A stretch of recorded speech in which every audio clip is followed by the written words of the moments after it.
Chicken tenders, the strip that redefined fast comfort.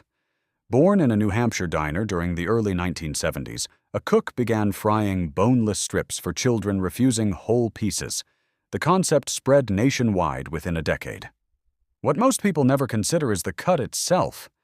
The pectoralis minor, the least used muscle in the bird's entire body. It does almost no work during the animal's life, which is precisely why the meat surrenders so effortlessly. Barely exercised. Naturally soft. Somehow, the most rested part of the chicken became the world's most universally craved comfort food. Stillness never tasted so satisfying. Chicken nuggets. Small, golden, and quietly revolutionary. Created in the 1950s by food scientist Robert Baker at Cornell University, they were originally an academic experiment in restructuring poultry into bite-sized portions. McDonald's scaled the idea globally in 1983, and within months, American chicken consumption surpassed beef for the first time in history. That shift changed agriculture, fast food, and eating habits permanently. Here's the surprising part. Nuggets contain up to 50% fat and connective tissue, depending on the brand. What conquered the world wasn't pure chicken. It was clever engineering disguised as something simple. Shape changes everything. Chicken fried steak, the dish that made a tough cut legendary. Despite the name, there is no chicken involved. The title refers to the cooking method, breaded and pan-fried exactly like Southern fried chicken. German and Austrian immigrants settling in Texas during the 1800s adapted their Wiener Schnitzel tradition using tougher, cheaper beef cuts available on the frontier. The result became a cowboy staple. What makes it remarkable is the transformation. Cube steak, one of the least tender cuts on the animal, becomes something deeply satisfying through force, coating, and heat. Struggle, it turns out, creates character. Nashville Hot Chicken. Heat weaponized into legend. The origin story traces back to Thornton Prince in 1930s Nashville, whose girlfriend reportedly doused his fried chicken in cayenne paste to punish him for staying out late. He loved it. Prince opened a restaurant. Decades later, his family still runs it. The dish remained a local secret for nearly 60 years before food media discovered it and ignited a nationwide obsession. What's remarkable is the cayenne paste isn't just applied after frying. It's painted on hot, immediately soaking into the crust. Revenge, unexpectedly, became one of America's greatest culinary gifts. Popcorn chicken. Small bites with an outsized history.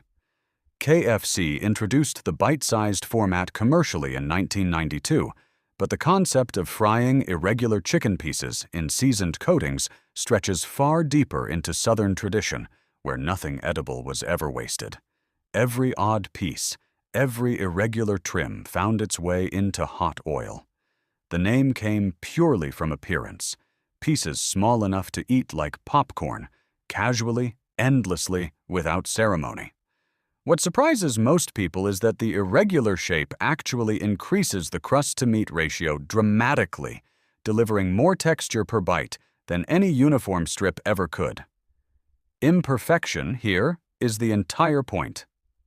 Buttermilk fried chicken sandwich. The item that sparked a cultural war. When Popeyes quietly launched its version in August 2019, social media collapsed under the weight of competing opinions. The sandwich sold out nationally within 2 weeks.